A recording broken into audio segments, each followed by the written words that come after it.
Assalamualaikum buat Bu Rama dan Pak Masun. Saya Arkan Arfian dan rekan saya Faza dan Adit. Kami mewakili kelompok bahasa Indonesia untuk melakukan wawancara.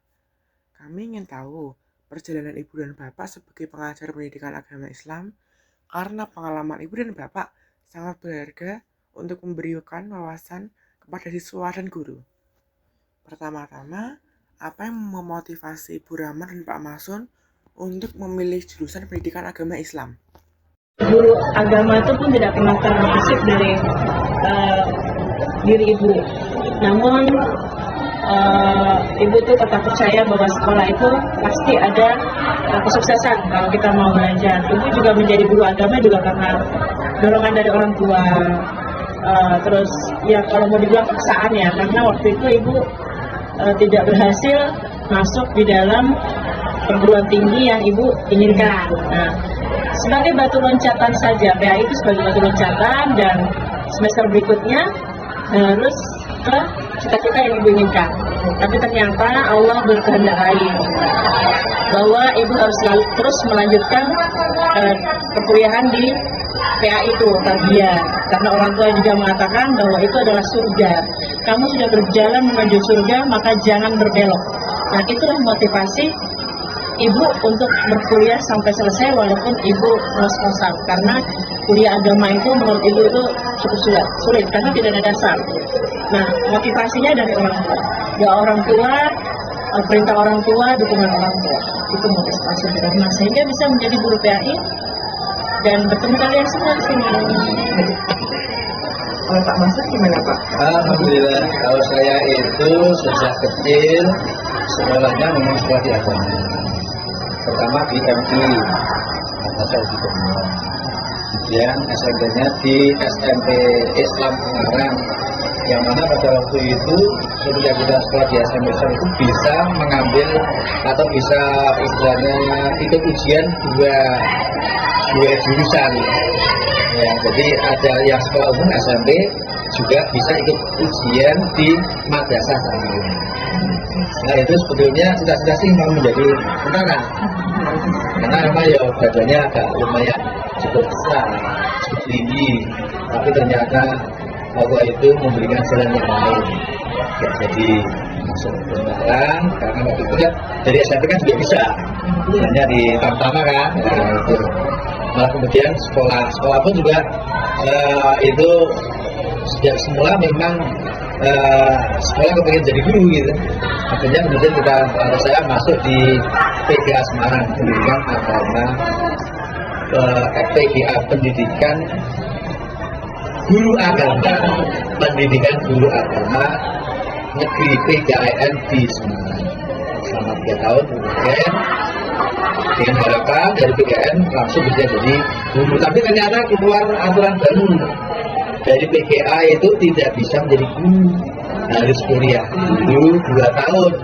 Akhirnya kemudian ya sudah mengikuti aturan, akhirnya kuliah bukan hanya 2 tahun, langsung menyelesaikan S1. Jadi S1 pendidikan agama Islam di Fakultas Tarbiyah. Tapi saya istilahnya mengajar itu sebetulnya dari kuliah, karena saya punya emas itu memberikan motivasi kepada saya, sekarang atau besok kamu itu tetap jadi guru. Maka semester 5 saya sudah ngajar di sebuah MTS swasta di daerah saya. Jadi semester 5 sudah ngajar. Kalau berangkat kuliah itu hari Senin pagi berangkat, nanti Kamis sore itu pulang rumah. Jadi kosnya hanya 4 hari. Senin, Selasa, Rabu, Kamis. Kamis sore pulang, dari Jumatnya latihan mengajar. Saya mengajar di MTS. Itu berlaku terus sampai kemudian lulus.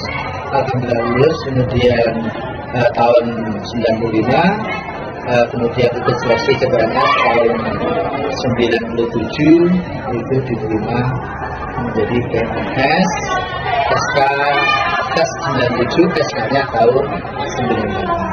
Dan saya menikmati saja untuk menjadi guru agama sebetulnya lagi karena guru agama itu kan mengajar orang untuk sebanyak orang nanti ya. Jadi sekarang saya sebenarnya apa itu dinikmati dilaksanakan program itu dengan mengerti dengan riangkum gitu. Begitu mungkin riwayat perjalanan saya sampai dengan belum. Motivasinya tentunya juga dari banyak orang ya, dari orang tua tentunya yang membiayai kami kan.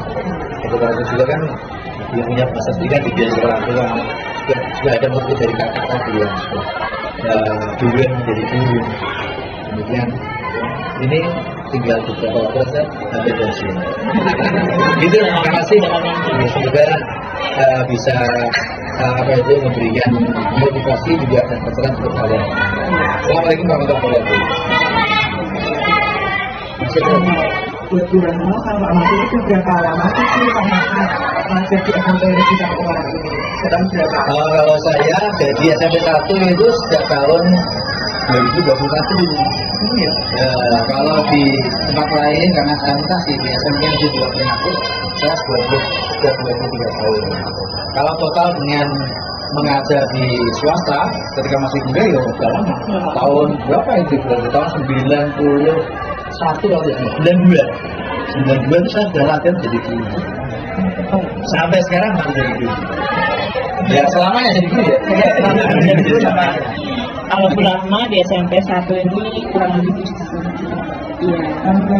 Tahun 2017 Agustus di sini. Dan perjalanan sebelum di sini panjang. Ya, perjalanan sebelum di sini ibu itu sama dengan Pak Maksud ya, masih kuliah, itu semester 7 malah, tapi ibu semester 7 itu udah selesai, skripsi udah selesai, sudah, tapi menunggu teman-teman, jadi menunggu wisuda. Ibu itu mengajar di SD. Ibu mengajar di SD sejak tahun 2001. Jadi pengalaman mengajar 5 tahun, terus diterima di PNS sebagai PNS itu tahun 2006 di Papua. Diterimanya di SMP Negeri 35, alhamdulillah bisa mengajar. Allah berkehendak pindah ke Jawa tahun 2011. Tahun 2011 mengajar di SMP Negeri 5 Ungaran dan dapat hadiah dari Allah lagi untuk melanjutkan kuliah, dipindahkan ke sini juga dengan tanpa apa ya namanya, tanpa meminta, alhamdulillah dipindahkan di SMP Negeri 1. Sudah begitu perjalanan ini pengalaman terkesan apa selama di SMP 1? Apa ya pengalaman terkesan yang dulu ya, kalau di Rama itu menghadapi sebelum Corona tahun 2017 itu yang paling mengesankan itu anak-anak di SMP Negeri 1 ini pintar-pintar. Jadi istilahnya mereka itu diberikan satu materi itu diperluaskan secara bagus. Jadi pesan banget di tahun 2017, 18, 19 itu SMP 1 itu is the best. Dan anak-anaknya juga kaku, terus wawasan ilmunya juga luas. Pesannya itu yang paling terkesan ya SMP 1, dan tentunya dekat dari pemukulan. Walaupun juga menyeberang kota ya, itu pesannya itu. Nah, yang menarik di SMP 1 ya, karena saya dulu ngajar di desa, sebenarnya kultur tradisi budaya belajar yang sangat rendah. Jadi ketika kemudian di sini ya, pesannya SMP 1 itu tapi itu meskipun anak kota, tapi ternyata kalau kita kan juga menilai ya berapa banyak atau siapa saja yang bisa ngajar. Ternyata di kota itu lebih banyak yang bisa ngajar dibanding di desa. Di pen aja sih, anak-anak ngajar di sini, anaknya khusus diajar enak ya biasa. Dia masih dalam taraf itu. Buat Bu Rahma sama Pak Maksud itu suka duka, kita yang mengajar di berita itu suka dukanya. Sukanya banyak sih, banyak. Sukanya lebih banyak karena kalau lomba ya pertama mengajar anak-anak ya kalau dibilang disiplin ya disiplin, tapi pelajaran yang diberikan juga diterima dengan bagus. Enak-enak aja lah banyak. Terus mengikuti lomba di SMP Negeri 1 tuh apa sih yang tidak ada? Ya semuanya ada ya, olahraga ada, kesenian ada, menari ada, penyanyi ada, jadi semuanya ada. Jadi sukanya banyak. Kalau bukanya itu paling sedih kalau kita tidak berhasil mendidik anak itu menjadi yang kita inginkan. Terus melihat kondisi anak-anak yang di luar dari profesi mereka sebagai siswa, misalnya mereka itu siswa tetapi sudah berperilaku seperti orang dewasa, melihat hal-hal yang negatif, melakukan hal-hal yang negatif, itu dukanya kita sebagai guru. Dan melihat nilai mereka yang jelek, itu melihat anak-anak kita tidak bisa ngaji, tidak sholat Jumatnya ngawur-ngawur, itu dukanya. Rasanya tuh aduh ya Allah, mengajar kayaknya tidak berhasil. Sholat Jumat itu main-main. Imam bilang amin, dia bilang sebutkan nama teman-temannya yang Ahmad lah, Anton lah. Sangat dukanya itu. Masih belum tertibnya dalam sholat Jumat, masih belum sadar untuk sholat duha, masih belum sadar untuk sholat zuhur berjamaah, masih harus dioyak-oyak untuk tadarus. Kalau pada saat tadarus mereka main game, itu yang paling menyedihkan dan dukanya. Ya kurang lebih sama, banyak sukanya, tapi ya mesti ya ada dukanya, ada hal yang kurang menyenangkan. Ya harapan kita sih apa yang kita sampaikan itu bisa dilakukan. Sholat tanpa berhenti, ya itu harapan kita.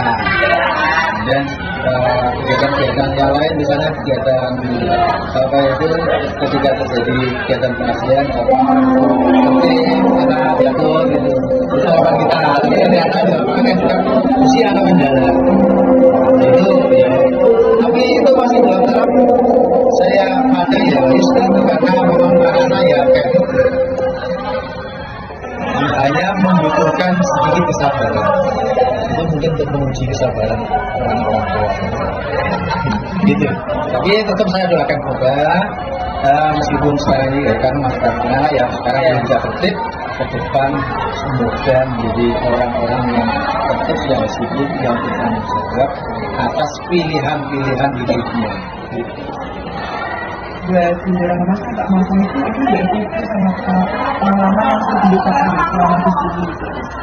Apa ya pengalaman yang sulit dilupakan? Apa ya Pak Masum itu? Pengalaman yang sebenarnya kalau lihat anak-anaknya itu merupakan apa ya? Misalnya kegiatan LDK, ya biasa-biasa saja. Ya istilahnya enggak apa ya? Lurus saja, panjang aja lah. Silakan mustaqim. Jadi banyakkan yang baiknya lah daripada yang tidak gitu. Yang tidak itu mungkin 0,sekian%. Jadi pengalaman yang menyenangkan yaitu ya berkesan yaitu di saat mereka disuruh sholat, disuruh ngaji gitu ya. Gampang gitu. Dibanding sekolah-sekolah lain. Mungkin ada satu kegiatan yang di tempat lain itu tidak bisa dilaksanakan. Untuk di sini kan ada istilahnya Islam, kan yang Islam itu kelihatannya dan menurut survei itu ada di sini. Istilahnya anak-anak tidak tahu dan ini kelihatan sudah budaya. Artinya wajah sholat ya mereka sudah siap, siapa yang tutup siap, perlu bisa ini sosial luar biasa. Misalnya ini, karena di tempat lain nggak ada.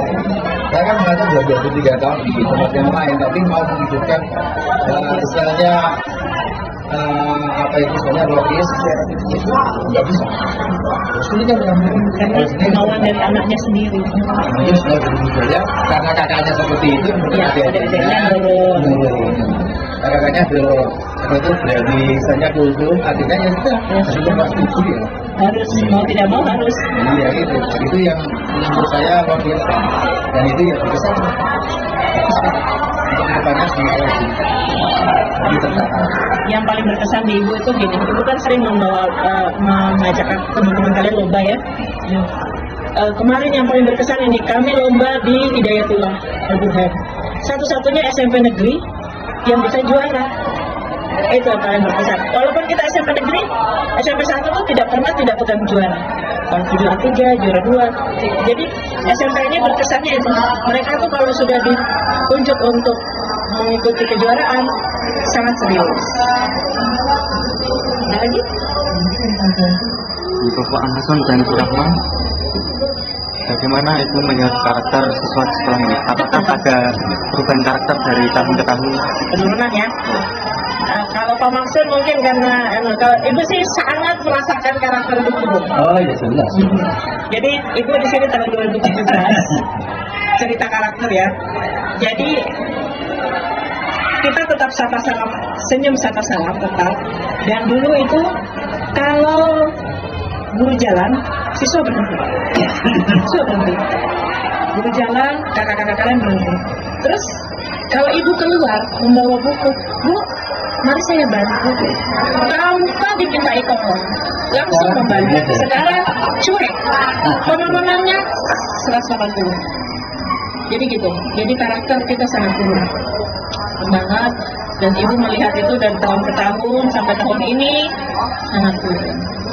Walaupun kita masih jauh lebih bagus untuk ditampil dibanding yang lain, karena masih lumayan. Cuman Ya gimana ya, kalau itu kan makanya sebagai apa ya, memang perubahan zaman sudah seperti ini. Dulu mungkin media sosial itu tidak begitu, tidak begitu mempengaruhi ya pola pikir, pola kegiatan kami. Ini gara-gara ya HP, gara-gara media sosial yang mana itu kita akses setiap waktu, setiap detik, setiap menit informasi yang bermacam-macam dan itu mendegradasi. Jadi karakter kita lebih ya namanya menurun lah. Tapi ya tidak sampai kemudian misalnya itu sampai kita di sini kalau tidak semuanya menurun. Dan ini sebetulnya merupakan tanggung jawab kita semuanya.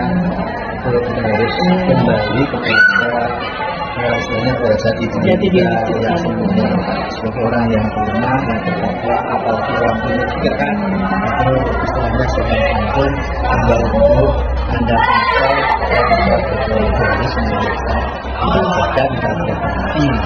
Kemudian terus turun, bintang nol terus ya semakin habis. Jadi kalian ini yang wawancara kita berdua adalah pionernya. Pionernya bahwa untuk memperbaiki karakter bangsa Indonesia yang menuju bangsa Indonesia emas. Dengan cara apa ya? Dengan cara apa? Kalian harus punya wawasan yang luas, banyak baca. Harus mempertahankan jati diri. Jangan ikut-ikutan. Itu kan nggak punya ciri khas. Indonesia ciri khasnya apa ya? Satu Pancasila, yang kedua Bhinneka Tunggal Ika. Di dalam Pancasila ada ketuhanan yang Maha Esa. Kalau itu tidak jujur, nanti kita tidak punya ciri khas, kita bangsa mana? Nah iya betul. Kalian boleh Pokoknya ya harus ada upaya-upaya untuk kita itu memperbaiki karakter ya, yang tidak binafsi lah, mulai dari diri kita, ada arahan dari sekolah, dari ngobrol hal yang baik itu kita kembalikan kepada posisinya, kembalikan relasinya dengan sebaik-baiknya, jangan menuruti hal-hal yang tidak baik. Jadilah pemimpin yang baik. Pertama pemimpin diri sendiri. Pemimpin diri sendiri. Jadi kalau kita tidak bisa memimpin diri sendiri, bagaimana memimpin orang lain? Kalau kita tidak mengubah karakter kita sendiri, bagaimana mengubah karakter orang lain? Tidak binafsi itu maksudnya begitu. Iya. Tidak itu meraihlah binafsi dengan diri Anda, perbaiki diri Anda. Baru kemudian orang lain mengajak yang lain untuk memperbaiki diri Anda. Kalau final itu begitu. Jangan cukup. Ada lagi? Menurut Bapak atau Ibu, apa tantangan terbesar dalam mengajar siswa yang memiliki karakter beragam ini? Tantangan terbesar yang memiliki karakter, sebenarnya tantangannya tidak terlalu banyak sih ya, kalau untuk mengajar teman-teman kalian yang beragam karakter, karena tujuan kita satu, bagaimana meluruskan akidah akhlak kalian. Tidak ada tantangan tersendiri ya Pak ya. Tantangannya cuma ini HP inilah tantangan kita, karena kalian tuh lebih fokus pada HP daripada fokus pada guru.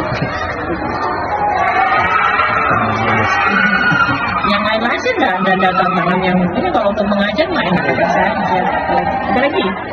Menurut Bapak atau Ibu, apakah ada keluh kesah yang ingin disampaikan terkait sistem pendidikan atau metode pembelajaran? Berarti kurikulum merdeka keluh kesah. Merdeka. Apa Pak keluh kesahnya merdeka Pak? Keluh kesahnya Jadi dibaikin lagi kemarin itu saja di IT-nya kenapa nggak kalau kalau yang lainnya, tapi gini mesti saya itu gini, mengajar itu adalah bagaimana memahamkan orang lain. Satu, yang kedua, bagaimana membuat orang lain atau maksudnya di sini adalah siswa itu mau melakukan satu kebaikan. Kalau toh misalnya belum bisa melakukan satu kebaikan, minimal dia sudah pernah mendengar, oh ini baik, oh ini tidak baik, ini lumayan. Pada satu titik nanti apa itu istilahnya anak-anak atau generasi penulis itu kita semuanya itu, oh nanti siapa ini? Nah, sebesarnya insya Allah yang tidak semuanya berhasil, tapi yang dia sudah. jadi untuk tumbuhan peluhan. Misalnya begini katanya, misalnya saya mengadakan atau misalnya menganjurkan untuk sholat tahajud. Jadi usia-usia seperti Anda itu ya sangat sulit. Nah, sulit. Tapi kan ngerti ilmunya sholat tahajud kamu tahu, manfaatnya sholat tahajud kamu tahu, hikmahnya kamu tahu. Suatu ketika nanti karena kamu tahu ya akan boleh loh. Yang penting kita beritahu. Syukur itu masalah sekarang. Kalau tidak yang paling orang ilmunya tahu atau ngerti mana yang benar, mana yang mana yang baik dan mana yang pas ketika insya Allah waktu akan membalas. Begitu. Jadi itu ya, kalau kita tuh kalau kesal itu banyak sebenarnya, tapi kita sebagai orang itu tidak usah terlalu banyak mengeluh, karena kalau kita keluhkan kan belum tentu pekerjaan itu selesai. Kita keluhkan juga belum tentu apa yang kita keluhkan itu juga ada yang membantu kan. Jadi intinya tidak usah ada keluhan walaupun Tuhan itu banyak. Kerjakan dengan ikhlas, kerjakan dengan semangat. Pertanyaan Terakhir, apa harapan Bapak atau Ibu terhadap perkembangan pendidikan agama Islam di sekolah ini? Apa yang ingin Ibu capai dalam mendidik para siswa? apa yang ingin Ibu capai, harapannya Pak? Kalau agama itu adalah berasal dari kebiasaan atau kebiasaan yang dilakukan dan kemudian apa itu hanya dilaksanakan terus menerus atau kemudian akan membentuk karakter. Ya tentunya karakter orang yang beriman dan bertakwa kepada Allah. Kalau sudah imannya benar, takwanya benar, jadi orang itu akan jadi saleh. Jadi saleh jadi baik ya. Karena posisi apapun Anda, menjadi apapun Anda, yang penting soleh. Kalau tidak soleh, semuanya percuma. Dua hanya akan beribadat fatal, merugikan diri sendiri dan bahkan merugikan orang lain. Coba bayangkan kalau ada seorang dokter misalnya, hanya dokter tapi tidak soleh, apakah itu tidak merusak orang lain? Kan itu orang lain. Nah, semangatnya ya jadilah orang yang soleh sehingga bermanfaat bagi sesama. Lagi kalau Bu Rahma tidak sama saja dengan Pak Maksud ya, cuma Ibu tambahkan harapan Ibu itu pada kalian itu yang sering Ibu sampaikan, hidup itu pilihan. Jadi pilihlah yang terbaik. Jangan ikut-ikutan, jadilah jati diri kalian bahwa menjadi anak yang beriman dan baik. Tentunya membahagiakan kedua orang tua. Kalau kita membalaskan tidak mungkin, tidak bisa kita balas dengan apapun. Tapi kalau selebihnya kita bisa berguna untuk diri kita, untuk orang tua kita, dan untuk semuanya. Itu harapan kita sebagai guru. Dan guru itu tidak meminta apa-apa. Yang kita harapkan adalah kesuksesan kalian, menjadi anak yang soleh. Itu harapan yang terbesar dari guru. Melihat kalian bahagia, melihat kalian sukses, itu sudah sangat membahagiakan kita. Itu hadiah yang terbesar buat kita. Kalian sholatnya bagus, itu hadiah terbesar buat guru-guru. Jadi Dulu namanya jadi guru, kalian jadi sebagai guru kami, ya harapannya adalah menunggu kesuksesan kalian di kemudian hari. Kabar-kabar kami, oke? Apa kabarmu? Apa kabarmu? Sukses kah? Jadi apakah? Tapi jadi apapun Anda jadilah orang Orang yang soleh. Jadi apa? Polisi soleh ada, ternyata memang ada. Jadi itu apapun kalian, jadilah orang. Soleh. Ada lagi? Sudah? Sebenarnya ya itu sama Pak Masun ngomong tentang yang sangat inspiratif. Apa salah kata dan motivasi nggak gitu sama kata-kata motivasi biar nanti sesuai semangat belajar. Berulang-ulang. Pak Masul, kata-kata motivasi. Kata-kata motivasi dari Ibu, jangan berhenti untuk menjadi orang baik. Jangan bosan. Jangan bosan menjadi orang baik. Dan jangan mau dinilai ya. Jadi apa yang kita lakukan tidak usah butuh penilaian. Kerjakan bahwa Allah Maha melihat. Allah Maha mendengar. Allah Maha segalanya. Kerjakan itu hanya untuk Allah. Banyak baca, banyak belajar, maka engkau akan menguasai dunia. Semangat pokoknya. Oke?